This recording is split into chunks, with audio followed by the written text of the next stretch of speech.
પરમ પૂજ્ય મહંત સ્વામી મહારાજને આ પુસ્તક જ્યારે અર્પણ કર્યું, ડૉક્ટર અશોક બાજુમાં બેઠા તેમણે પ્રસંગ કહ્યો અત્યારે, તો પરમ પૂજ્ય મહંત સ્વામી મહારાજે આ પુસ્તક શાંતિથી જોયું, થોડા પાના ફેરવ્યા અને પછી કહ્યું કે આ મારે રાખવું છે, મારે જોવું છે, વાંચવું છે.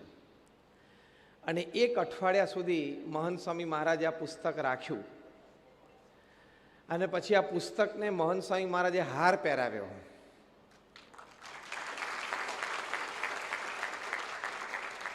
ઠાકોરજીનો પ્રસાદીભૂત હાર આ પુસ્તકને પહેરાવ્યો અને અંદર ખૂબ સુંદર આશીર્વાદ લખી આપ્યા છે, જે એમના જ શબ્દો અને એમના જ અક્ષરોમાં છપાયેલા છે.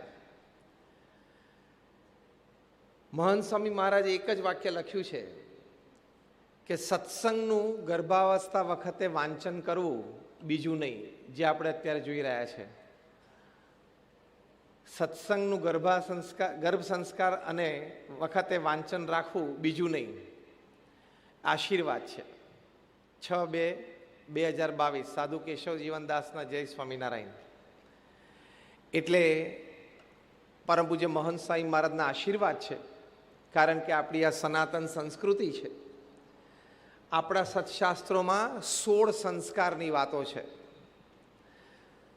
ગર્ભ સંસ્કારથી આ વાતની શરૂઆત થાય છે અને અગ્નિ સંસ્કારે 16મો સંસ્કાર પૂરો થાય છે. એટલે 16 સંસ્કારની વાતો છે, એમાં પ્રથમ સંસ્કાર છે. આ શબ્દ જ બહુ મહિમાસભર છે. આ શબ્દનું એક્ઝેક્ટ ભાષાંતર પશ્ચિમ પાસે છે જ નહીં. પશ્ચિમ બહુ તો કલ્ચર સુધી પહોંચે. સંસ્કાર શબ્દનો એક્ઝેક્ટ અંગ્રેજી શબ્દ આજ સુધી કોઈને મળ્યો નથી. એટલી આપણી સંસ્કૃતિ મહાન છે, એટલી આપણી પરંપરા ઉજ્જવળ છે, એટલું બધું આપણા ઋષિમુનિઓનું ચિંતન છે, સાક્ષાત્કાર છે, અને પરંપરામાં આપણને વાત પ્રાપ્ત થઈ છે. કારણ કે આપણી સંસ્કૃતિ એટલી ભવ્ય છે. હું ઘણી વખત સામાન્ય દ્રષ્ટાંતથી સમજાવું છું. આપણે તો અહીંયા જુદા જુદા શબ્દો છે. કાકા, મામા એ જુદા શબ્દો છે. માતૃશ્રી આપણા મધર હોય એના ભાઈને આપણે મામા કહીએ, આપણા પિતાશ્રીઓના ભાઈને આપણે કાકા કહીએ. ત્યાં બે માટે અંકલ જ શબ્દ છે. પછી લાંબુ પોળું કરવું પડે, પેટર્નલ અંકલ અને મેટર્નલ અંકલ, પણ કહેવાય અંકલ. પછી સાળો અને બનેવી બંને માટે એક જ શબ્દ, બ્રધર ઇન લો. એટલે કે માય બ્રધર ઇન લો. કોઈ ઓળખાણ કરાવતા પૂછવું પડે સાળો કે બનેવી, અને આપણે ચોખ્ખા શબ્દો છે એની માટે. એટલે બહુ જ ભવ્ય આપણી સંસ્કૃતિ છે. આ તો ખાલી એક સામાન્ય દ્રષ્ટાંતથી મેં વાત કરી. એ સંસ્કૃતિમાં આ ગર્ભ સંસ્કારની વાત છે, બહુ જ મોટી છે. કારણ કે એક સંશોધન પ્રમાણે બાળક જ્યારે માતાના ગર્ભમાં હોય ત્યારે ઘણું બધું શીખી જાય છે. જન્મ્યા પછી પ્રથમ 5 વર્ષમાં જે શીખે છે એના જીવનની 90% શીખ પૂરી થઈ જાય છે. જે સંસ્કાર પડવાના હોય, જે ટેવો પડવાની હોય, બે રીતે, સુસંસ્કાર અને સુટેવ, કુસંસ્કાર અને કુટેવ, એ બધું જ ગર્ભમાં અને પ્રથમ 5 વર્ષમાં પૂરું થઈ જાય છે. અને આપણી સંસ્કૃતિમાં આના દાખલા છે, આના દ્રષ્ટાંતો છે કે અર્જુનના દીકરા અભિમન્યુ એ 6 કોઠા તોડતા સુધીની વિદ્યા એ એમના માતાના ગર્ભમાં હતા ત્યારે શીખેલી હતી. આ વાત પશ્ચિમના લોકોને મનાતી નહોતી, કારણ કે એમનું લેવલ જ એટલું નથી. પરમ પૂજ્ય મહંત સ્વામી મહારાજ એક બહુ જ સુંદર વાત ઘણી વખત કરે છે કે આપણા ઋષિમુનિઓ અંદર ગયા, એટલે કે આત્મા તરફ ગયા, અને પશ્ચિમના લોકો બહાર, એટલે દેહ તરફ ગયા. આપણને ખજાનો મળ્યો અને એમને થોડીક મિલકત મળી. આપણને ખજાનો મળ્યો છે કારણ કે આપણા ઋષિમુનિઓ અંદર તરફ, એટલે આત્મા તરફ ગયા, એમાં બધી વાતો એમને મળી. તો અભિમન્યુ છે એ 6 કોઠા તોડતા સુધીનું જ્ઞાન એમના માતાના ગર્ભમાં હતા ત્યારે સંસ્કાર, એ જ્ઞાન એમને પ્રાપ્ત થયેલું. પ્રહલાદ છે એ પોતે તો અસુર કુળમાં કહેવાય, એટલે આસુરી સંસ્કાર જ હોય. પણ એ એના માતાના ગર્ભમાં હતા ત્યારે એમને નારદજી જેવા સંતનો યોગ થયો અને નારદજીની કથા વાર્તા એમના માતૃશ્રીએ સાંભળી, નારદજી જેવા સંતનો સમાગમ કર્યો, નારદજી થકી એ સત્શાસ્ત્રોનું પઠન કર્યું, તો અસુર પરંપરામાં અસુર બાપ અસુરમાં એમના થકી દૈવી પુત્ર જન્મ્યા, જે આપણી પરંપરામાં આપણે જોઈએ છીએ. અસુરમાં અને અસુર બાપ, કારણ કે અસુરી પરંપરા હતી, રાક્ષસી પરંપરા હતી, હિરણ્યકશ્યપુ. પણ એના થકી પણ દૈવી પુત્ર જન્મ્યો. કેમ દૈવી? કે એને આખું જીવન પ્રભુ ભક્તિ કરી, એટલે દૈવી જીવન થયું. એક અસુર પરંપરામાં અસુર લોહી, અસુર જેનેટિક્સ, અસુર ડીએનએ, એની વચ્ચે પણ ગર્ભ સંસ્કાર દરમિયાન સંતનો સમાગમ થયો, સત્શાસ્ત્રનું વાંચન કર્યું, તો એ જીન્સ અને ડીએનએમાં પણ ફેરફાર થઈ ગયો કહેવાય ને. એટલે જો મહંત સ્વામી મહારાજ આ શબ્દો વાપર્યા છે કે સત્સંગનું વાંચન ગર્ભ સંસ્કાર વખતે કરવું, બીજું નહીં, સ્પેસિફિકલી લખ્યું છે. કારણ કે એની અસર ફિઝિકલી, વિચારધારામાં, માનસિક રીતે, ભાવનાત્મક એટલે આંતરિક રીતે, બધી રીતે ગર્ભમાં રહેલા બાળક પર પડે છે. આ બધી વાતો આપણી પૂર્વની છે, આપણી સંસ્કૃતિની છે. એ પશ્ચિમને બહુ ખબર ન પડી છતાં એ લોકોએ પ્રયોગો ઘણા શરૂ કર્યા અને હવે એ લોકો પણ આ મત ઉપર આવ્યા. પહેલાં સામાન્ય પ્રયોગ કર્યા. 70-80ના દાયકામાં ઇંગ્લેન્ડમાં એક પ્રયોગ થયો કે ભારત વર્ષમાં આ લોકો ગર્ભ સંસ્કારની વાતો કરે છે કે ગર્ભમાં બાળક હોય ત્યારે ઘણું બધું શીખી જાય છે, સમજી જાય છે, એ બધી વાતો કરે છે. તો આ વાત સાચી હશે કે આપણે એક સ્થૂળ પ્રયોગ તો કરો. એટલે બધા ગર્ભવતી બહેનો હતા, એ બધાને એ લોકોએ ભેગા કર્યા. પછી એમાં 2 ડિવિઝન પાડ્યા. એક ડિવિઝન એવું હતું કે એમને અમુક પ્રકારનું સંગીત સંભળાવવામાં આવ્યું અને બીજા ગ્રુપમાં જે હતા એ લોકોને કોઈ સંગીત સંભળાવવામાં ન આવ્યું. અને એ લોકોને કહ્યું કે તમે એક્સપેરિમેન્ટના ભાગરૂપે છો, એટલે તમારા સંગીત અત્યારે અથવા ઘરે નથી સાંભળવાનું, તમે આ પ્રયોગના ભાગરૂપે છો. અને બીજું જે ગ્રુપ હતું એ લોકોને આ સંગીત નિયમિત સંભળાવવામાં આવ્યું. પછી તો સમય વીતી ગયો, બધાને ત્યાં બાળકનો જન્મ થયો. એ બાળકો બધા બહુ નાના હતા, 1-1, 1.5, 2 મહિનાના હતા. ત્યારે એકવાર પ્રયોગ થયો. 4-6 મહિનાના હતા ત્યારે બીજી વખત પ્રયોગ થયો. 8-10 મહિનાના હતા ત્યારે ત્રીજી વખત પ્રયોગ કર્યો. વર્ષ સવા વર્ષના હતા ચોથી વખત પ્રયોગ કર્યો. કયો પ્રયોગ? કે બધા જ બાળકોને ભેગા કરી અને પેલું મ્યુઝિક વગાડવામાં આવે. જે મ્યુઝિક આ બાળકો જ્યારે ગર્ભમાં હતા ત્યારે એમની માતૃશ્રીએ સાંભળેલું હતું અને જે બાળકોએ એટલે કે એની માતાઓએ નહોતું સાંભળ્યું એ બાળકો પણ આ ગ્રુપમાં ભેગા હતા. એટલે બંને ગ્રુપના બાળકોને સાથે બેસાડીને મ્યુઝિક વગાડવામાં આવ્યું. ત્યારે જે બાળકોએ ગર્ભમાં સંગીત સાંભળેલું હતું એ લોકોના રિસ્પોન્સ, રિએક્શન, આંખો પટપટાવી, ચહેરા ઉપરનો સ્માઇલ, ચહેરાની આકૃતિ, બોડી લેંગ્વેજ બધું બદલાવા માંડ્યું. અને ભાવ સાથે, અને જે બાજુથી અવાજ આવતો હતો ને એ બાજુ આમ જોવાનો પ્રયત્ન કરે.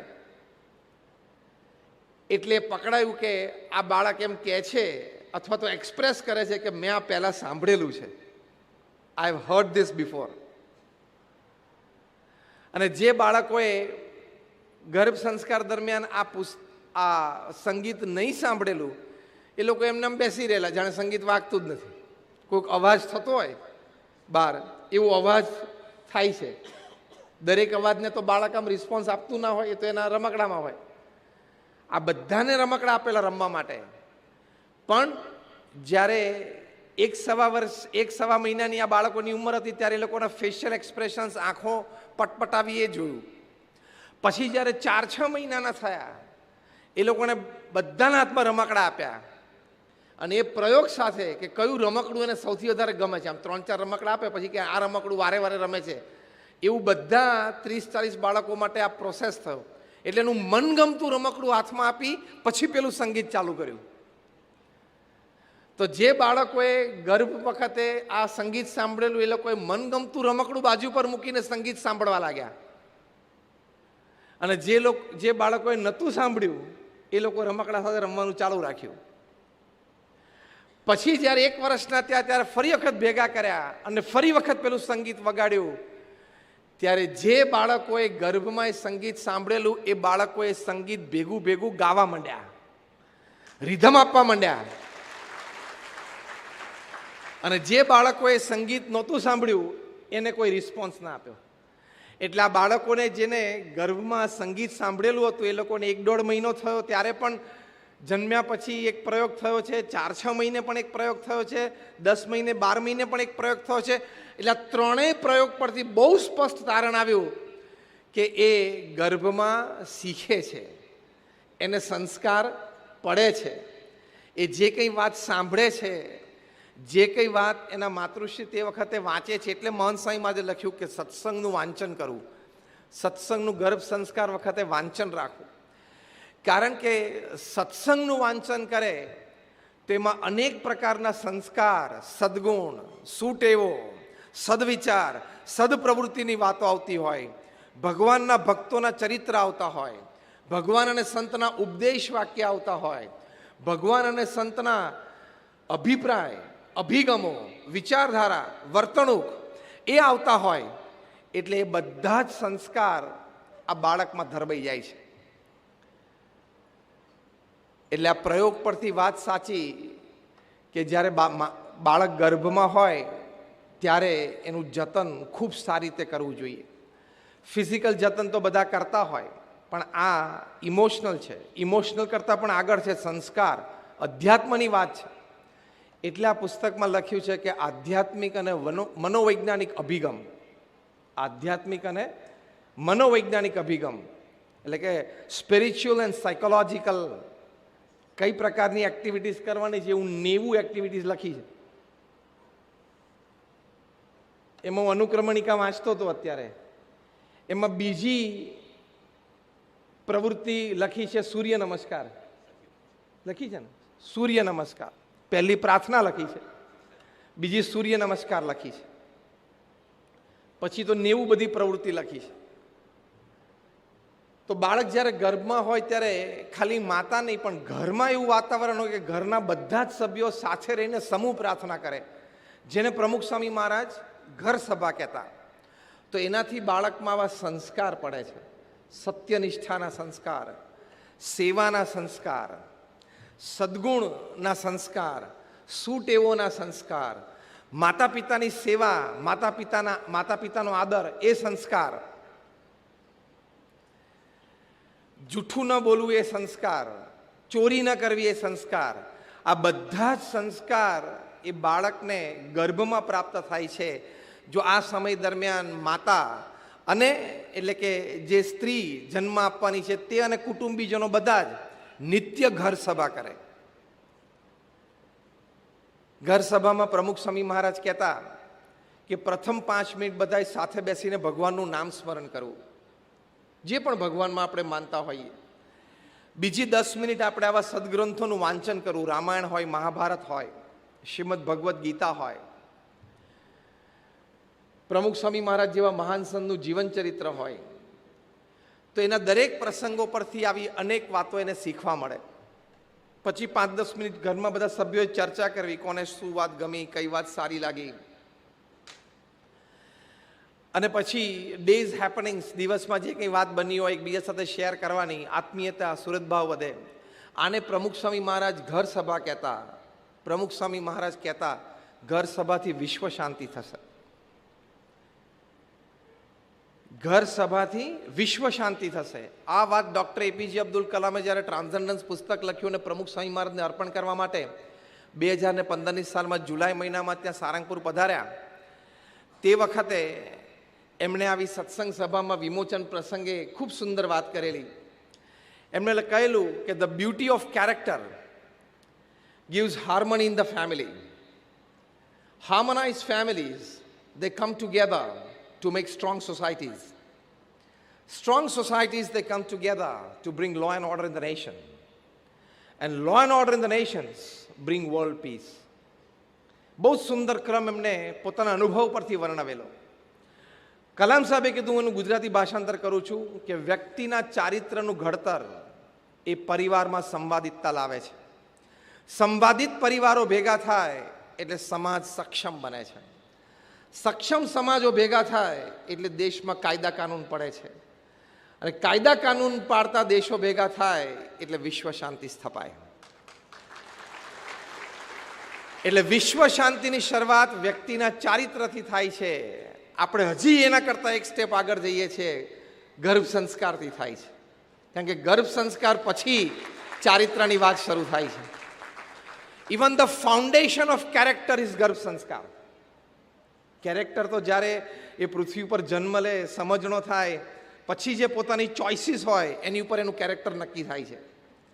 પણ દેટ કમ્સ બેઝિકલી ફ્રોમ ગર્ભ સંસ્કાર, કે જ્યારે માતાના ગર્ભમાં હોય ત્યારે એને જે સંસ્કાર પડ્યા એની ઉપર એ આધારિત છે. એટલે આ વાત બહુ સનાતન છે, આ વાત બહુ સત્ય છે. બીજો પણ એક પ્રયોગ યુરોપમાં થયેલો. કઈ કક્ષા સુધીનો ફેરફાર માતા પિતાના વિચારોમાં, વર્તનમાં, વાંચનમાં થાય તો ગર્ભમાં રહેલા બાળક ઉપર એની અસર થાય છે. એનો એક પ્રયોગ થયો. પ્રયોગ એવો હતો કે આફ્રિકાના એક black negro couple, they were expecting a baby.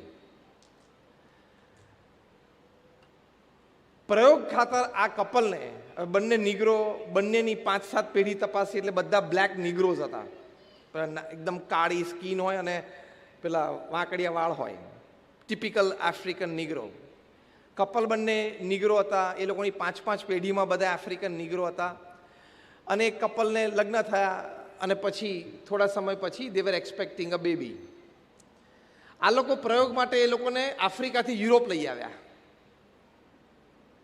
કે તમારે હવે 3 મહિના પછી, 4 મહિના પછી બેબીનો જન્મ થવાનો છે, તો તમે અહીંયા જન્મ કરાવજો. અમે તમને આ દેશનું, તમને અને તમારા સંતાનને સિટીઝનશીપ આપશું, કારણ કે તમે અમારા પ્રયોગમાં ભાગ લીધો છે. એટલે ત્યાં લઈ આવ્યા. અને ત્યાં જે ટુ બી મધર હતા, એ જે એમને જે ફ્લેટ રહેવા માટે આપેલો એ કપલને, એમાં વોલ ઉપર બધા નાના નાના બાળકોના ફોટોગ્રાફ્સ લગાડેલા. એ બધા જ વ્હાઇટ યુરોપિયન બાળકો, એના ફોટોગ્રાફ મૂકેલા હતા. એટલે રોજ આ ટુ બી મધર એને વિચાર આવે કે મારે પણ સંતાન જન્મશે, મારે પણ આવું નાનું સંતાન હશે, એ આવી રીતે હસશે, એ આવી રીતે નખરા કરશે, આવી રીતે આમ બાખોડિયા ચાલશે, આવી રીતે ઊભા થવાનો પ્રયત્ન કરશે, પછી પડશે. પછી એ બાળકને એની માતા છે વસ્ત્ર પહેરાવતી હોય એવા ફોટો, એટલે એને પણ એમ થાય કે હું પણ મારા બાળકને વસ્ત્ર પહેરીશ. ટૂંકમાં એવા પ્રકારના રેન્જ ઓફ ફોટોગ્રાફ હતા. પણ ખાલી આ પ્રયોગમાં એક ટ્રીક આ વાપરેલી કે બધા ફોટોગ્રાફ વ્હાઇટ યુરોપિયન બેબીના હતા. તમને આશ્ચર્ય થશે કે બાળક જ્યારે જન્મ્યું ત્યારે પ્યોર વ્હાઇટ યુરોપિયન બાળક જન્મ્યું. એના વાળ છે વાંકડિયા નહોતા, જે આફ્રિકનના નિગ્રોના હોય. એના વાળ પણ ગોલ્ડન યુરોપિયન જેવા વાળ હતા. કારણ કે સતત એના માતાને ચિંતવન થતું હતું ને, જે ફોટોગ્રાફ એ જોતા હતા, જે ચિંતવન થતું હતું, એ સંસ્કાર સીધા બાળકમાં આવી ગયા. સ્કિન ટોનમાં ફેરફાર, એટલે તો આ તો જેનેટિક ફેરફાર થયો કહેવાય. This is a genetic change. This is a DNA change. Skin ટોનમાં આ કક્ષા, સાવ આફ્રિકન નિગ્રો બ્લેક અને ક્યાં યુરોપિયન વ્હાઇટ. ડિફરન્સ તો તમે જુઓ. આજે સાયન્ટિફિકલી કરવું પણ શક્ય નથી. હા, આજની તારીખમાં ઇટ્સ નોટ પોસિબલ. અને આવું થવું, એટલે આ વાત બહુ જ સાચી છે કે ગર્ભમાં જ્યારે બાળક હોય ત્યારે એની માતા અથવા તો પરિવારમાં જે વાતાવરણ હોય, ઘરમાં જે વાતાવરણ વ્યવસ્થા હોય, એની ખૂબ ઊંડી અસર એ બાળક ઉપર પડતી હોય છે. આપણે તો અભિમન્યુ કે પ્રહલાદની વાત કરી, પશ્ચિમમાં એ લોકો ઇંગ્લેન્ડમાં મ્યુઝિક જે પ્રયોગની આપણે વાત કરી, યુરોપમાં આ જન્મની આપણે વાત કરી. એટલે આ વાત 100% સાચી છે. આ વાતો મેં એટલા માટે કરી કે અહીંયા બેઠેલા કોઈ આ પુસ્તક વિશે, આમાં જે લખાયેલું છે એમાં એક અક્ષર માટે પણ કોઈ શંકા ના કરતા. This is scientific and absolutely psychological. અને 100 વાતની એક વાત, પરમ પૂજ્ય મહંત સ્વામી મહારાજ આ પુસ્તકને હાર પહેરાયો છે અને આશીર્વાદ લખી આપ્યા છે, એટલે એ આપણી મહાન ઋષિ પરંપરામાં છે, એમણે આ વાત સમજી છે અને આપણને આ વાત આપે છે. એટલે જ BAPS સંસ્થાના અમારા વડીલ સદગુરુ સંત પરમ પૂજ્ય ડૉક્ટર સ્વામી એ ઘણી વખત વાત કરે છે કે બાળક ગર્ભમાં હોય ને ત્યારથી એની પૂજા લઈ લેવાની. પરમ પૂજ્ય ડૉક્ટર સ્વામી વાત કરે છે, બાળક ગર્ભમાં હોય ને ત્યારથી એની પૂજા લઈ લેવાની. જે વ્યક્તિગત પૂજા BAPS સંપ્રદાયના તમામ આશ્રિત ભક્તો કરતા હોય, પછી માતા જ્યારે પોતાની પ્રાતઃ પૂજા કરવા માટે બેસે ત્યારે બાળકની, હજી તો એ બાળક જન્મ્યો નથી પણ એની પૂજા પણ બાજુમાં પાથરવાની. Do it physical, that is the psychological effect on the little baby. You have to first do it physical. તો બાજુમાં એ પૂજા પાથરવાની અને પછી પોતાની પૂજા કરે એમ એવી રીતે ત્યાં મૂર્તિઓ પણ પાથરવાની. આ બધું ડૉક્ટર સ્વામી વિઝ્યુલાઇઝ કરાવે છે. એ તો 1961માં મુંબઈમાં નાયરમાંથી MBBS થયેલા છે. એટલે અહીંયા, એટલે આજથી 61 વર્ષ પહેલાંની વાત છે. એટલે આપણે અહીંયા જેટલા બેઠા એમાંથી 90% જન્મ્યા નહોતા ને એ પહેલાં ડૉક્ટર સ્વામી ડૉક્ટર થઈ ગયેલા 61 વર્ષ પહેલાં. એટલે આપણે બધા કોઈ જન્મ્યા નહોતા. તો એ આ વાત શીખવાડે, કારણ કે જાણે છે વૈજ્ઞાનિક ઢબે અને સાયકોલોજીકલ ઢબે કે આ વાત સાચી છે. એટલે પેરેલલ પૂજા પાથરવાની, પેરેલલ માળા કરવાની. તો જો આ વાત હકીકત છે. એટલે ગર્ભ સંસ્કારની વાત ખૂબ સાચી છે. પછી એ બાળક જન્મે અને બાળક જુદો થાય. તમે સત્સંગનું વાંચન રાખ્યું હોય, જે મહંત સ્વામી મહારાજે કહ્યું, એટલે એનામાં બધા સંસ્કારો આવા બધા ધરબાઈ જાય. અને at the end of the day, દિવસના અંતે અને જીવનના અંતે તમારી બધી જ પ્રગતિ તમારા સદ્ગુણો ઉપર આધારિત છે. તમારી આવડતથી તમારી પ્રગતિ થાય, તમારા ભણતરથી પણ થાય, તમારા અનુભવથી પણ થાય, તમારા બેકગ્રાઉન્ડથી પણ થાય, તમારા સોશિયલ સપોર્ટથી પણ થાય, તમારા પ્લેટફોર્મ્સ તમને મળે પરફોર્મ કરવાના, એનાથી પણ થાય. એ બધાથી થોડી થોડી પ્રગતિ થાય. પણ if you want to break the ceiling, you need virtues. જેમ કોઈ કંપનીમાં પ્રમોશન આપવાનું હોય ને બે વ્યક્તિ પેરેલલ ચાલતી હોય એ પ્રમોશન લેવા માટે, બંને ક્વોલિફાઈડ હોય, એકેડેમિકલી સેમ હોય, એક્સપિરિયન્સ હોય, બંને MBA હોય, બંનેને 10 વર્ષનો અનુભવ હોય, બંનેનું પરફોર્મન્સ સારું હોય, બંનેનું રેટિંગ કંપનીમાં સારું હોય, તો કોને પ્રમોશન આપવાનું? તેમાં એક જ સદગુણ લેવામાં આવે છે કે કઈ વ્યક્તિ સારી રીતે મેનેજમેન્ટને અનુકૂળ થાય એવી છે, કોનામાં નમ્રતા અને વિવેક છે, એને પ્રમોશન મળે છે. એટલે એક કક્ષા પછી તો સદગુણોથી જ આગળ વધાય છે. જ્યારે તમે સ્પર્ધામાં સાથે હો ત્યારે એ અહીંયા ગર્ભથી એને પ્રાપ્ત થાય છે. અને એવા બાળકો તૈયાર થાય, they can change the world, they can make a difference. How? કેવી રીતે પૃથ્વી ઉપર અને સમાજમાં અને એક સમુદાયમાં મોટો ફેરફાર પાડી શકે. ત્યાં અમેરિકામાં હ્યુસ્ટનમાં, અહીંયા સુરતમાં જેમ અડાજનમાં મોટું શિખરબદ્ધ મંદિર છે, એવું ભવ્ય મોટું શિખરબદ્ધ મંદિર છે. 2004માં પ્રમુખ સ્વામી મહારાજે એની પ્રતિષ્ઠા કરેલી. ત્યાં સત્સંગી પરિવારોમાં એક નાનો 4 વર્ષનો બાળક છે, એનું નામ નીરવ પટેલ.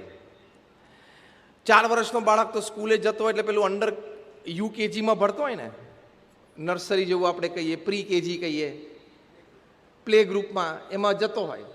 એટલે એમાં તો બીજું કંઈ કરાવવાનું ન હોય ને, રમાડવાનો હોય ને, સારી સારી વાર્તાઓ કહેવાની હોય. અને એક બાળક આમ જાય ને એક બાળક આમ જાય ને, પાછા ભેગા કરવાના ને, એક ઊંચે કૂદે ને, એક આમ કરે, એટલે બધા રમવા જતા હોય. એકવાર એમના ટીચરે બધાને કહ્યું કે તમે કેટલા ફેમિલી મેમ્બર છો, રાઇટ ધ ફિગર. એ લોકો 1 2 3 4 5 6 7 8 આંકડા ભણી ગયા પછી, એટલે બધા પોતે કેટલા પરિવારજનો છે લખે, એટલે ઇનિશિયલ બધી સેન્સ આપવા માટે બાળકને. એટલે નીરવે લખ્યું કે અમે 10 પરિવારજન છીએ. એના ટીચરે બધાનું આમ લખાણ ચેક કર્યું. ક્લાસમાં તો 15 20 બાળકો હતા પ્લે ગ્રુપમાં, બધા લખેલું, કોઈએ 2, કોઈએ 1, કારણ કે અમેરિકામાં તો લગભગ 30% બાળકો સિંગલ પેરેન્ટ સાથે રહે છે, કાં તો માતા સાથે રહેતા હોય, કાં તો પિતા સાથે રહેતા હોય. એમાં 10 જણા એક જ ઘરમાં. એટલે ફરી પૂછ્યું કે યુ આર 10 ફેમિલી મેમ્બર્સ? તો નીરવ પટેલ કે yes. 10 family members living in one house? એક ઘરમાં રહો છો? તો કે yes. 10 family members living under one roof? એક છતની નીચે 10 જણા રહો છો? તો કે યસ. બહુ આશ્ચર્ય થયું ટીચરને કે આવું બને નહીં, અમેરિકાની ધરતી ઉપર આવું શક્ય નથી. એટલે એના ટીચરે ત્યાંથી જ નીરવના મધરને ફોન કર્યો, ક્લાસમાંથી જ. આ સત્ય ઘટના હું તમને વર્ણવું છું.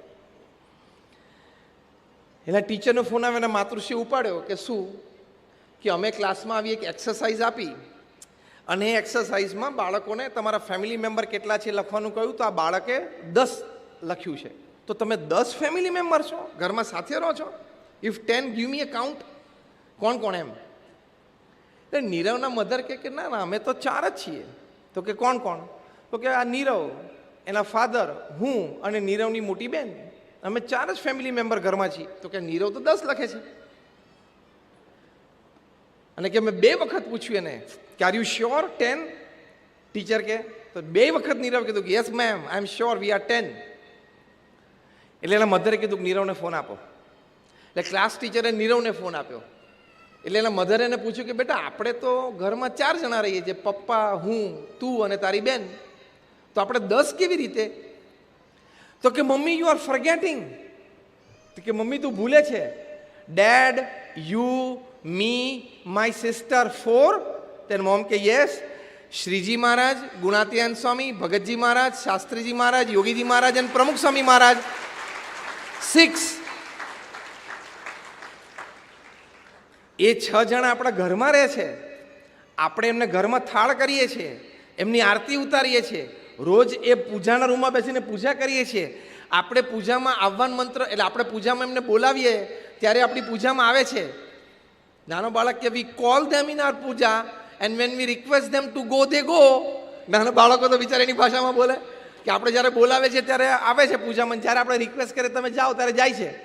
એટલે વી 4 and they 6, so we are 10. એના મધરના આંખમાં આંસુ આવી ગયા. શું આ બાળકને સંસ્કાર છે!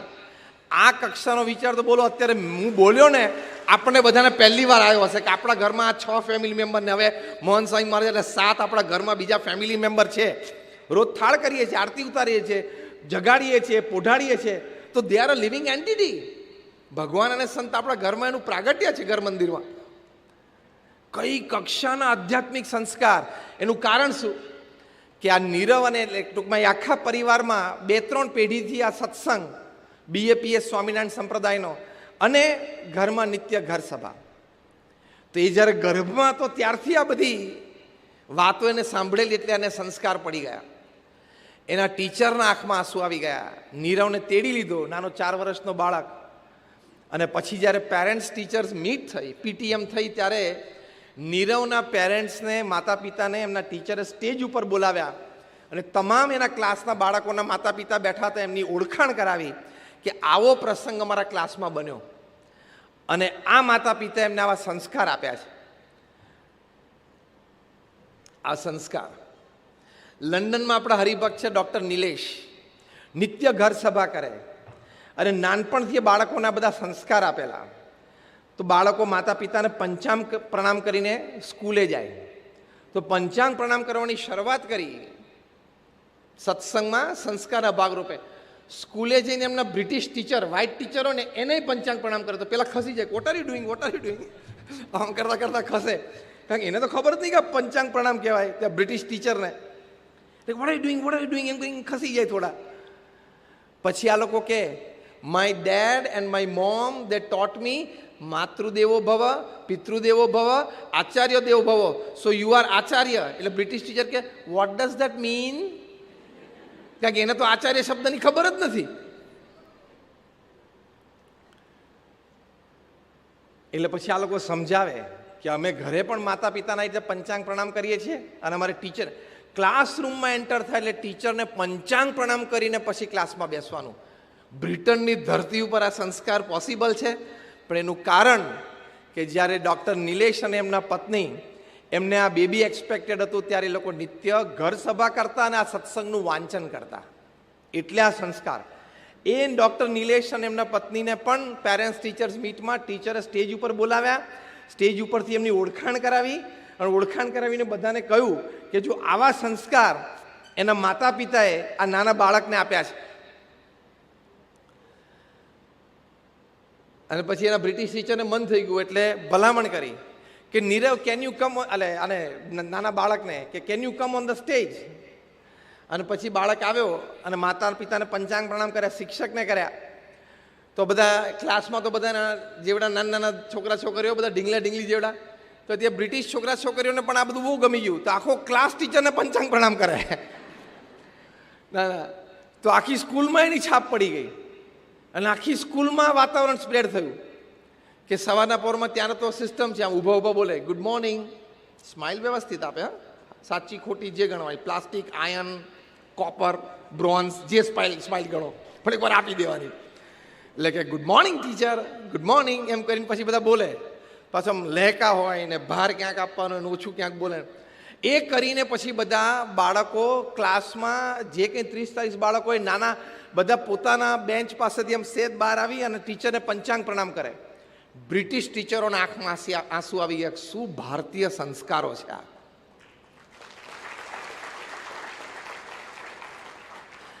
આપણા બાળકને આપણે સારામાં સારું શિક્ષણ આપવાનું, એમાં જરાય કચાશ નહીં રાખવાની.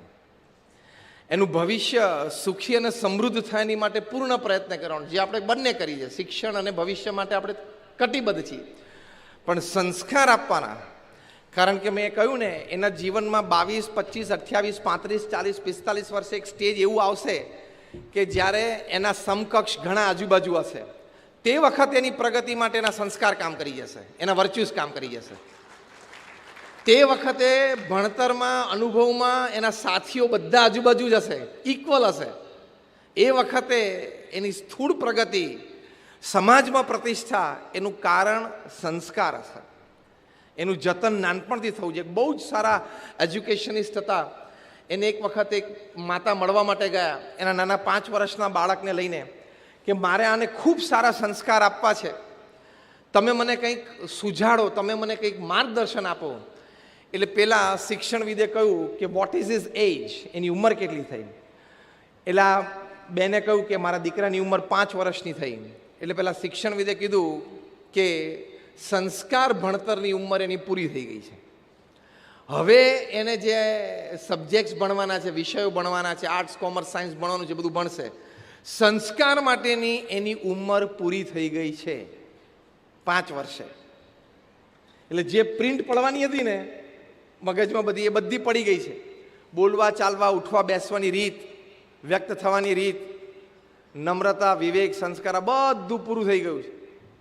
હવે સ્થૂળ વિદ્યા ભણશે. તો આ મહાન શિક્ષણવિદો પણ આ સંબંધી ખૂબ સારું જ્ઞાન ધરાવે છે અને ખૂબ સારી વાત સમજાવે છે. એટલે જેમ આપણે વાત કરી કે આપણે તો 16 સંસ્કારની વાત છે, ગર્ભ સંસ્કારથી માંડીને અગ્નિ સંસ્કાર સુધીની, એ આપણા ઋષિમુનિએ ખૂબ સરસ અનુભવથી અને સાક્ષાત્કારથી ગોઠવેલું છે. એટલે આપણે એમાં ચોક્કસ પ્રયત્નશીલ રહેવાનું અને એ પ્રયત્નથી આપણે સમાજને એક સારી પેઢી આપી શકીએ. અંગ્રેજીમાં એક ખૂબ સારી કહેવત છે કે we are concerned that we want to leave a good planet for our children.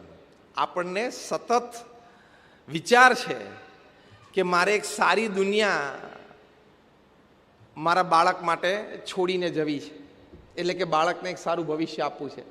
પણ actually you have to think the reverse also. Reverse પણ તમારે વિચારવાનું છે. You have to leave good children for the planet. એ પણ વિચારવાનું છે ને. મારા બાળકો માટે હું સારી દુનિયા છોડીને જઉં એ વિચારો, સાથે સાથે આ દુનિયા માટે હું સારા નાગરિકો છોડીને જઉં એ પણ વિચારવાનું કે નહીં, કે ખાલી દુનિયા ઉપર જ દોષનો ટોપલો ઢોળવાનો. અને પરમ પૂજ્ય ડૉક્ટર સ્વામી, અમારા સદગુરુ સંત, એક બીજી પણ સરસ વાત કરે છે કે one man's perfection can change the whole world. Shri Aurobindo વાક્ય બોલતા કે એક વ્યક્તિ વ્યવસ્થિત હોય ને, એક વ્યક્તિ સંસ્કારી હોય ને, એક વ્યક્તિ આધ્યાત્મિક સદગુણે યુક્ત હોય ને, એ પૃથ્વી ઉપર બહુ જ મોટો ચેન્જ, બહુ જ મોટું પરિવર્તન લાવી શકે. ગાંધીજીને નાનપણથી સત્ય અને અહિંસાના સંસ્કારો હતા, કેટલું મોટું કામ એમણે કર્યું. સરદાર વલ્લભભાઈ પટેલને નાનપણથી પ્રામાણિકતાના સંસ્કાર હતા, સેવાના સંસ્કાર હતા, કેટલું મોટું કામ કર્યું. સરદાર વલ્લભભાઈ પટેલ 4 ધોરણ ભણતા હતા તે વખતે એમના મિત્ર બીમાર પડેલા, નિમોનિયા થયેલો અને ગરીબ ઘરનો દીકરો હતો. એ સરદાર વલ્લભભાઈ પટેલ રોજ એમના ઘરે જતા, એમને ઝાડા થઈ ગયેલા તો એનો ઝાડો જાતે સાફ કરતા હતા, કોઈના કીધા વગર. ચોથા ધોરણમાં ભણતી વ્યક્તિ, બાળક સરદાર વલ્લભભાઈ પટેલ. કેવા સંસ્કાર હશે! 4 ધોરણમાં ભણતો બાળકને એવું મન થાય કે મારા મિત્રને ન્યુમોનિયા થયો છે અને ઝાડા થયા છે, તો રોજ એને અટેન્ડ કરવા જવું, એ ઝાડા કરે તો સાફ કરવા જવું, અને એનાથી વિશેષ પોતાના પોકેટ મનીથી એને દવા લાવી આપતા હતા, કોઈના કીધા વગર. એને જે ખિસ્સા ખર્ચી આપવામાં આવે, હવે એ વખતે તો શું ખિસ્સા ખર્ચી હશે, દોકડો 2 દોકડા જેવું હશે, એમાંથી એને દવા લાવી આપે. એ જે પ્રામાણિકતાના સંસ્કાર, એ જે સેવાના સંસ્કાર એમને નાનપણથી જે પ્રાપ્ત થયેલા, એટલે આ 2200 કરોડનું સ્ટેચ્યુ બન્યું છે. એમને એમ નથી બન્યું. એ સ્ટેચ્યુ ઓફ યુનિટી તો છે જ, કારણ કે ભારતનું એકીકરણ કર્યું, પણ એ સ્ટેચ્યુ ઓફ ઓનેસ્ટી પણ કહેવાય, સ્ટેચ્યુ ઓફ સર્વિસ પણ કહેવાય. એ બધા સદગુણો હતા. એટલે આવી એક વ્યક્તિ તૈયાર થાય. પ્રમુખ સ્વામી મહારાજને નાનપણથી આ સંસ્કાર, કારણ કે એમના માતા પિતા છે એ શાસ્ત્રીજી મહારાજના યોગમાં હતા, અને એ લોકોએ નાનપણથી ઘર સભા કરવી, પ્રાતઃ પૂજા કરવી, આ બહુ જ નિયમિત હતું. તો એમને આ નાનપણથી સંસ્કાર રહ્યા. પોતે તો ભગવાનનું સ્વરૂપ હતા, પણ એક લૌકિક દ્રષ્ટિએ તો નાનપણથી એમના સંસ્કાર હતા ભક્તિના. તો એ ભક્તિના સ્પંદનો આખી પૃથ્વી ઉપર એમને કેવા ફેલાવી દીધા, all over the world. Guinness book of world રેકોર્ડ્સે લખ્યું કે is the master builder of the 20th century. 1300 સમાજ સેવા અને આધ્યાત્મિક કેન્દ્રો, એટલે કે મંદિરો. 45 વર્ષના ગુરુપદમાં 1971 થી 2016માં પ્રમુખ સ્વામી મહારાજે 1300 સંસ્થાઓ બાંધી. Hospital, hostel, school, college, community centre, સંસ્કાર કેન્દ્ર, મંદિર, અક્ષરધામ, બધું. તમારા સુરતનો સૌથી મોટો બિલ્ડર હોય ને એને પૂછજો તો ખરા કે ભૂલથી સ્વપ્નમાં 1300 જમીન ઉપર પગ મૂક્યો છે, એવું પૂછજો. What is 1300 lands? અને સંપાદન કરવું એટલે કે જમીન મળવી, ખરીદવી, અથવા તો દાનમાં મળવી, ભેટમાં મળવી. ત્યાં પ્રોજેક્ટ પૂરો કરવો, એટલે 1300 જમીન ઉપર 1300 નાના મોટા પ્રોજેક્ટ પૂરા કર્યા હોય એવો હજી સુધી કોઈ બિલ્ડર ડેવલપર પૃથ્વી ઉપર થયો નથી. એટલે ગિનિસ બુક ઓફ વર્લ્ડ રેકોર્ડ્સે પ્રમુખ સ્વામી મહારાજ માટે લખ્યું કે he is the master builder of the 20th century. 20મી સદીના માસ્ટર બિલ્ડર. 20મી સદીના માસ્ટર બિલ્ડર લખ્યું. કેમ? નાનપણથી એમને ભક્તિના સંસ્કાર હતા, તો એમણે દુનિયાને ભક્તિ આપી. એટલે જે સંસ્કાર એને પડે ધરબાઈ ગયા હોય ને, એના વાઇબ્સ એ ફેલાવી શકે, એના સ્પંદનો એ સમાજમાં પ્રસરાવી શકે. And that is what the world needs. દુનિયાને એની જરૂર છે. આપણી પાસે doctor, engineer, chartered accountant, pharmacist બહુ છે. હા, હું બહુ છે શબ્દ કેમ વાપરું છું કે જ્યારે એની વાત કરો ત્યારે 15% બિચારા જોબલેસ છે. 15% પાસે નોકરી નથી આ ફૂલ રેન્જ ઓફ પ્રોફેશનલ્સમાં. એટલે ઘણા છે એમ જ કહેવાનું. ઓછા હોય એમ કહો તો બધા નોકરી હોવી જોઈએ ને, અને પછી એ ખેંચ રહેવી જોઈએ, છાપામાં રોજ જાહેરાતો આવી જોઈએ. આ તો ટોટલ પ્રોફેશનલ છે, એમાંથી 15% તો at any given time they are jobless. કોઈ પણ સમયે તમે એનો વિચાર કરો ત્યારે. એટલે ઇનફ છે. What we want is good doctors, good engineers, good chartered accountants, good pharmacist. Good જે શબ્દ આગળ છે ને, એ આ સંસ્કારનો શબ્દ છે. કે એને આવા સદગુણો પ્રાપ્ત થયેલા હોય કે ખોટું ન કરે. એ સંસ્કાર જે નાનપણથી પ્રાપ્ત થયા હોય એ વાત જુદી છે. ઇંગ્લેન્ડનો આપણો એક યુવક રૂપેશ લંડનથી ફ્લાઇટમાં બેઠો ને બોમ્બે ઉતર્યો. બેલ્ટ ઉપરથી એનો લગેજ, ચેક ઇન લગેજ એને ઉપાડવાનો હતો. એ બેલ્ટ ઉપર ઊભો હતો. એની બેગ આવે નહીં. આખી ફ્લાઇટની બધી ચેક ઇન લગેજ પૂરી થઈ ગઈ ને ત્યાં સુધી એની બેગ આવી નહીં. એટલે એને ઇન્ક્વાયરી કરી તો કે આખી ફ્લાઇટ અનલોડ થઈ ગઈ છે. એના જેવી જ એક બેગ એક જ ફરતી હતી આખી બેલ્ટ ઉપર. હા, 2 વાર ચક્કર.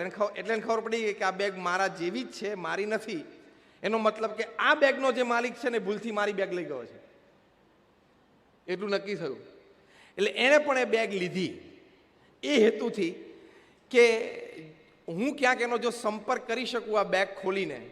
એને ખબર હતી કે મારા બેગમાં મારો કોઈ સંપર્ક નથી. આ પ્રસંગ 20 વર્ષ પહેલાનો છે, વધારે 25 વર્ષ. 1995માં અમૃત મહોત્સવ વખતનો આ પ્રસંગ છે.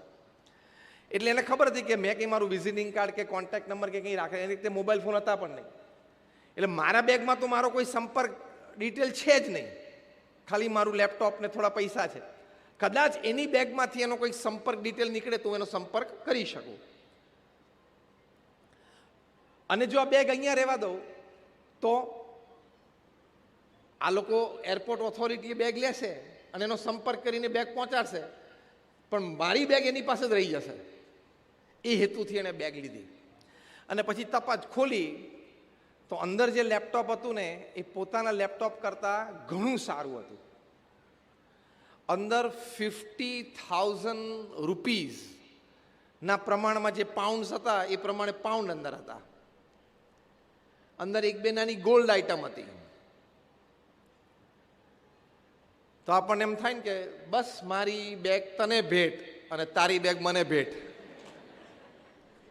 I gift you something and you gift me something. Simple. રૂપેશે એનો સંપર્ક કર્યો અને એમ કહ્યું કે તમારે બેગ તો કે હા હું અહીંયા જ ચિંતામાં છું કે બેગ બદલાઈ ગઈ છે. તો કે હું રૂપેશ બોલું છું, અહીંયા મુંબઈમાં BAPS સ્વામિનારાયણ મંદિર દાદરમાં અહીંયા હું રોકાયો છું. તમે ક્યાં છો? તો કે હું અંધેરીમાં છું. તો કે સર હું આવું તમને બેગ આપવા માટે. તો કે ના, મારે 10 મિનિટ પછી નીકળવાનું જ છે અને દાદરમાં જ મારી મીટિંગ છે, તો હું પહેલાં તમારા મંદિરે આવી જાઉં ને આપણે બેગ એક્સચેન્જ કરી લઈએ. એ આવ્યા મંદિરે, બેગ એક્સચેન્જ થઈ. ત્યાં અમારા વડીલ સંત પૂજ્ય કોઠારી સ્વામીને રૂપેશે એમને દર્શન કરાવ્યા અને એમને કોઠારી સ્વામીને કીધું કે આ તમારો ડાયમંડ છે, નહીં તો આ લેપટોપ મને પાછું ના મળે. આ છોકરો છે ને તમારો હીરો છે, નહીં તો આ બેગ મને પાછી ના મળે. અને જે હેન્ડબેગ હતી ને એ રૂપેશની તો સામાન્ય હતી અને પેલાની હતી ને એ કોઈ બ્રાન્ડેડ હતી, સારી હતી, લુઈ વિટ્ટોનની હતી, એટલે મોંઘી હતી, એટલે બ્રાન્ડેડ હતી. પણ એને કોઈ દિવસ મન ના થયું. એનું કારણ શું? સંસ્કાર. હમણાં જ થોડા વખત પહેલા ઇંગ્લેન્ડ ત્યાં અમેરિકામાં આપણા હરિભક્ત નિલેશ પટેલ પરિવાર સાથે ફાઇલ ઉપર ત્યાં અમેરિકા ગયા. હજી લીગલ સ્ટેટસ કન્સોલિડેટ થવાનું બાકી હતું.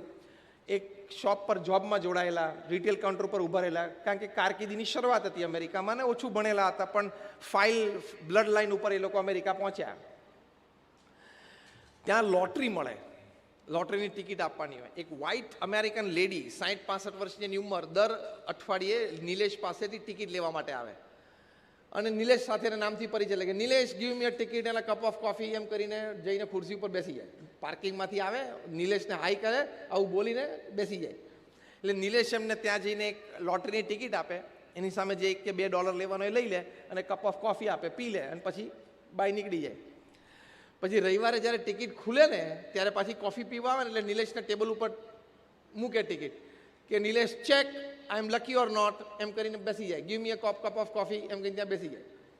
એટલે નિલેશભાઈ દર વખતે આમ જોવે અને સ્ક્રીન સાથે ચેક કરે કે no ma'am you are not lucky, તમે આ વખતે તમને નથી લાગી લોટરી. તો કે ઓકે ગો એમ કહી તો પેલું ત્યાં ટિકિટ ફાડી નાખી દે. આ જ પદ્ધતિમાં એકવાર લોટરી એમને ઉપાડી અને જોયું તો પરફેક્ટ નંબર મેચ થયો. $3 million, $30 લાખ. સામાન્ય નોકરી કરતા હતા, જે અમેરિકા ગયા છે, પરિવાર સાથે ગયા છે, પોતાને સેટ થવાનું છે, પરિવારનું ભવિષ્ય, બાળકોને ભણાવવાના છે, ટૂંકમાં આખું કાર્યક્રમ બાકી છે. કોઈ પણ માણસને આ $30 લાખ લલચે જાય કે નહીં? કારણ કે દર વખતની જેમ એમને આ જ બોલી જવાનું હતું. શું કે no ma'am you are not lucky. પતી ગયું કે મેડમ તમે લકી નથી. અને લોટરીની ટિકિટ ઉપર તો કંઈ આધાર કાર્ડ સાથે કે સોશિયલ સિક્યુરિટી નંબર સાથે કોઈ કનેક્શન નથી. ત્યાં તો જે ટિકિટ લઈને જાય એને પૈસા મળી જાય, સિમ્પલ.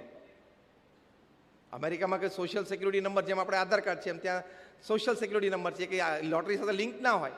જેના હાથમાં લોટરી જે લઈને જાય એને પૈસા આપી દે, જે કંઈ ટેક્સ કટ કરીને પછી આપી દેતા હશે.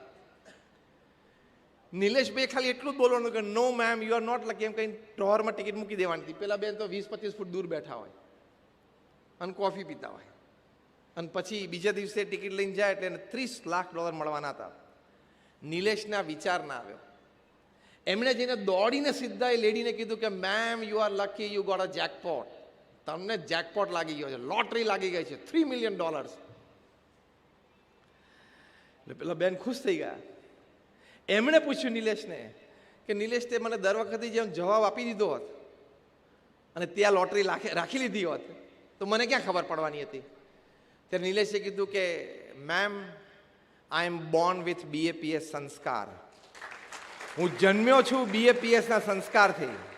મારા ગુરુ હરિ પ્રમુખ સ્વામી મહારાજ અને મારા માતા પિતા ચુસ્ત સત્સંગી એમણે મને શીખવાડ્યું છે કે બેટા કોઈનું ખોટું ન લેવાય, અણહકનું આપણાથી ન લેવાય, એ મને શીખવાડ્યું છે. એટલે તમે તો આ બોલ્યા ત્યારે આ વિચાર કે આ વાત મેં સાંભળી, મને આ વિચાર પણ નથી આવ્યો કે હું લઈ લઉં.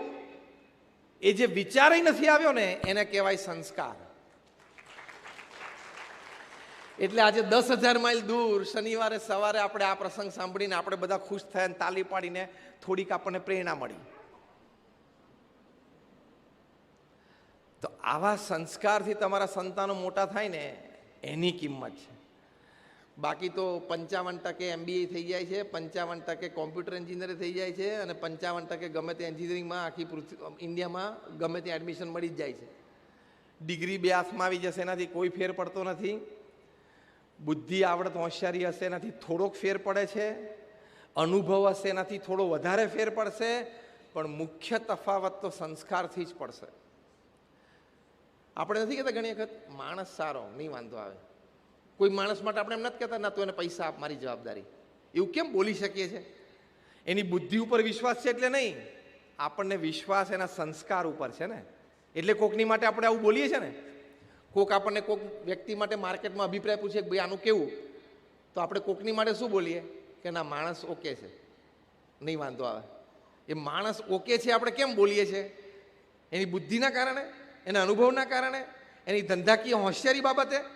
ઓકે શબ્દ શેની માટે વાપરીએ છીએ માણસ માટે રેફરન્સમાં?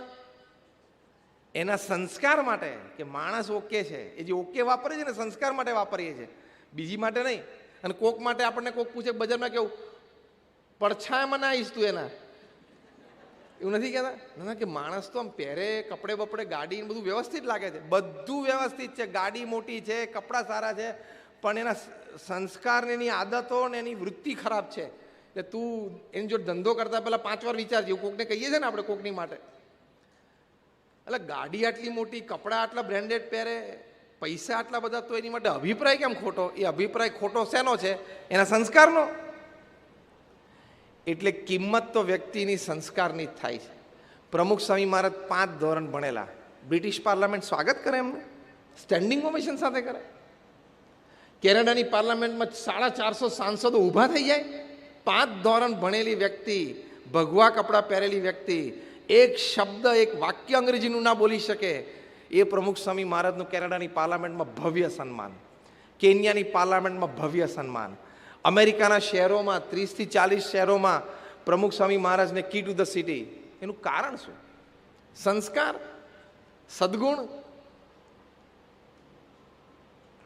બિલ ક્લિન્ટન, છેલ્લો પ્રસંગ એને પૂરું કરવું, અમેરિકાના પ્રેસિડેન્ટ તરીકે પ્રમુખ સ્વામી મહારાજને 2000ની સાલમાં માયામીમાં મળ્યા, ત્યાં ફ્લોરિડામાં.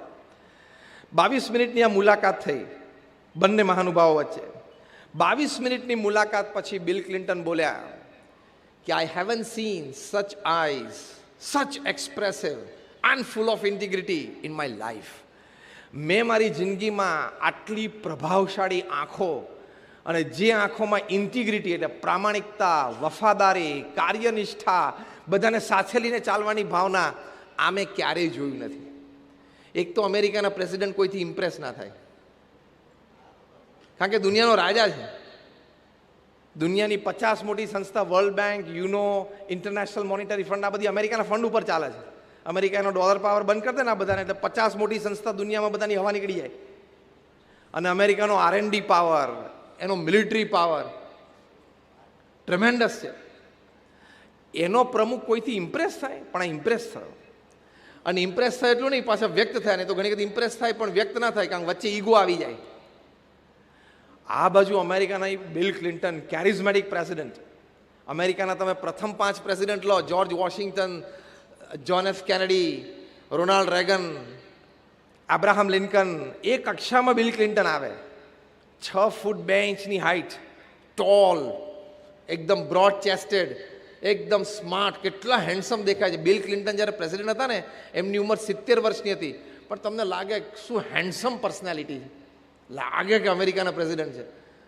એક ભગવાધારી સંત, એ 80 વર્ષના પ્રમુખ સ્વામી મહારાજ, એક અંગ્રેજીમાં વાક્ય બોલે નહીં, એનાથી ઇમ્પ્રેસ થાય? અને પ્રમુખ સ્વામી મહારાજ તો છેલ્લે બિલ ક્લિન્ટનનો હાથ પડીને કીધું, સાહેબ અમારું ગાંધીનગર અક્ષરધામ જોવા આવજો.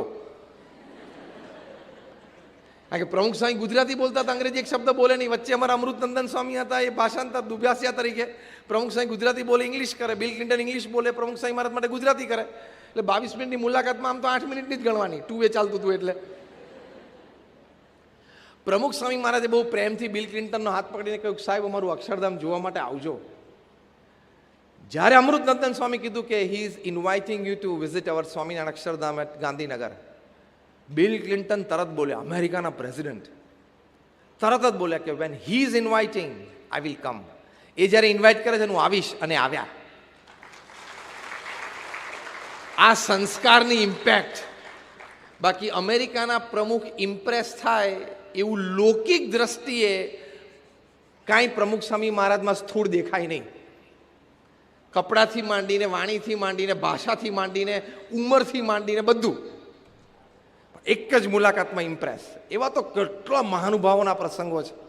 એનું કારણ શું? સંસ્કાર અને સદગુણ. એટલે આપણે બધા પર્સનાલિટી માટે પ્રયત્ન કરીએ છીએ. Branded clothes and branded glasses and branded જ્વેલરીને એની માટે તમે કરો એનો વાંધો નથી, પણ કેરેક્ટર માટે પણ પ્રયત્ન કરવાનો. At the end of the day impact is of character. Winston Churchill ઇંગ્લેન્ડના પ્રાઇમ મિનિસ્ટર આઈસીએસ ઓફિસર્સને કહેતા, તમારી 25-26 વર્ષની ઉંમર છે, તમે આઈસીએસ થયા છો, ઇન્ડિયન સિવિલ સર્વિસીસ, અત્યારે એને આઈએસ કહે છે. તમે ભારતમાં જશો એટલે મોટા મોટા પ્રાંતના ગવર્નર બનશો. બોમ્બેમાં એક ગવર્નર બેઠો એટલે આખું Bombay Gujarat one man show control કરે. એવા 26 વર્ષની ઉંમર, આવી તાકાત, આવી પોસ્ટ, આવી ખુરશી. તમારે ભારતમાં જઈને બધું કરવાની છૂટ, બધા નિર્ણય લેવાની છૂટ, પણ એક કામ નહીં કરવાનું. એટલે આ બધા આઈસીએસ ઓફિસર્સ કે શું? એટલે વિન્સ્ટન ચર્ચિલ કહેતા, વિન્સ્ટન ચર્ચિલ તો વોર ટાઈમ પ્રાઇમ મિનિસ્ટર, વી ફોર વિક્ટરી આપણે બોલીએ છીએ ને, એ સિમ્બોલ એમણે આપેલો છે. જ્યારે બીજા વિશ્વયુદ્ધ વખતે એડોલ્ફ હિટલરે જર્મનીથી 300 પ્લેન મોકલ્યા, આખું લંડન ઉપર કાર્પેટ બોમ્બિંગ ભડકે પાડી દીધું. કાર્પેટ બોમ્બિંગ એટલે આને કાર્પેટ કહેવાય ને. એટલે એક બોમ્બ અહીંયા પડે, એની અસર પૂરી થાય ને એ પહેલાં બીજો બોમ્બ પડે, એને કાર્પેટ બોમ્બિંગ કહેવાય, જે અમેરિકા ઈરાક ઉપર કરેલું. કાર્પેટ બોમ્બિંગમાં આખું લંડન સળગતું હતું. એ વખતે લંડનવાસીઓને બેઠા કર્યા આ સિમ્બોલ ઉપર, અને દુનિયાના પ્રથમ 5 શ્રેષ્ઠ વક્તાઓ, પબ્લિક સ્પીકર એવર, એમાં વિન્સ્ટન ચર્ચિલનું નામ લખાય છે. એ કક્ષાના એ વક્તા હતા. આટલા બહાદુર હિટલરની સામે ઊભા રહ્યા. પણ એ આઈસીએસ ઓફિસર્સે શું કે, બધું કામ તમારે ભારતમાં કરવાની છૂટ, નિર્ણય લેવાની છૂટ, પણ એક કામ નહીં કરવાનું. એટલે આ લોકો કે વોટ? એટલે વિન્સ્ટન ચર્ચિલ કે don't talk to Gandhi and સરદાર. આ બે જણા સાથે તમારે વાત નહીં કરવાની. એટલે પહેલા બધા કે વાય? એક તો એને ગાંધી શબ્દ બોલતા આવડે નહીં આ બ્રિટિશરને. એટલે હુ ઇઝ મિસ્ટર ગાંધી, ગાંધાય? એટલે એને પહેલાં તો શીખવાડવો પડે, ગાંધી શબ્દ બોલતા શીખવાડવો પડે. પછી કે don't talk to Gandhi and સરદાર. તો આ લોકો પછી વાય? ત્યારે વિન્સ્ટન ચર્ચિલ બહુ એક સરસ વાત કરતા, એ સાંભળજો. વિન્સ્ટન ચર્ચિલ કહેતા કે તમે આઈસીએસ ઓફિસર છો, તમે ભારતમાં મોટા ગવર્નર તરીકે બેસવાના છો. આ બંને વ્યક્તિઓ એટલી સત્યનિષ્ઠ છે, એટલા બધા એનામાં સદગુણો છે, એટલી બધી વફાદારી દેશ પ્રત્યે છે, પ્રામાણિક એટલા બધા છે, એટલા બધા સદગુણો અને સંસ્કાર થયા કે, હવે સાંભળજો, કે આ બંનેમાંથી એક વ્યક્તિ અથવા બંને સાથે તમે ટેબલ ઉપર ચર્ચામાં, વાર્તાલાપમાં બેસશો ને, તમે એના કેરેક્ટરથી એટલા બધા અભિભૂત થઈ જશો, એમની હાજરીથી એટલા બધા મેસ્મરાઇઝ થઈ જશો ને, કે 10 મિનિટના વાર્તાલાપ પછી એક કોરો કાગળ તમારા મોઢા ઉપર નાખશે ને કે સાઇન ઇટ, અને તમે આઈસીએસ થયા છો ને તો એ કોરા પેપર ઉપર સહી કરી દેશો. ટેક્સ્ટ તો પછી એ લખશે જે લખવી હશે. કોરા કાગળ ઉપર તમારી પાસેથી સહી લઈ લેશે ને, એટલી આ બંનેની તાકાત છે. બળજબરીથી નહીં, એની હાજરી, હિઝ પ્રેઝન્સ એટલી ઓવરપાવરિંગ છે, તમારી ઉપર હાવી થઈ જશે આ બંને જણા. એટલું આ બંનેનું કેરેક્ટર પાવરફુલ છે. એટલે તમારે બધું ભારતમાં કરવાની છૂટ. આ બેને નહીં મળવાનું કોઈ દિવસ, નહીં તો તમને કોરા કાગળ ઉપર સહી કરાવી, ટેક્સ લખીને ઇંગ્લેન્ડ ભેગા પાછા કરી દેશે આ બે જણા. This is the power of character. એટલે તમે બ્રાન્ડેડ કપડાં પહેરીને પર્સનાલિટી ડેવલપ કરવાનો પ્રયત્ન કરવાની ના નથી, પણ કેરેક્ટર પણ ડેવલપ કરજો. કેરેક્ટર નહીં હોય તો પર્સનાલિટી ઝીરો થઈ જશે. જે ચોખ્ખી દેશી ભાષામાં આપણે બોલીએ છીએ, કપડાં બહુ સારા પહેર્યા પણ બોલે છે ત્યારે એ જે પડી જાય છે ને પૈસા, એ સંસ્કાર ના પડે છે. એ જે પૈસા પડી ગયા એમ જે બોલીએ છે ને, એ સંસ્કાર નહોતા, એના પડી ગયા. એ પૈસા ટાઈમે ના પડી જાય ને, એની માટે આ ગર્ભ સંસ્કાર છે. આ પુસ્તક ખૂબ સુંદર છે, તમે બધા વસાવજો. ખરેખર વાંચવા જેવું છે. આ ઉત્તમ છે. ખૂબ લાભ તમારા માટે, પરિવાર માટે અને આવનાર સંતાન માટે છે. એટલે આ પુસ્તક વસાવીને વાંચજો. This is one of the diamonds in your house. તમારા ઘરમાં આ ડાયમંડ છે આ પુસ્તક. એટલે ખાસ એ બધાને વિનંતી અને પ્રાર્થના છે. આપ સૌનો આભાર. Thank you very much and all my prayers for all of you.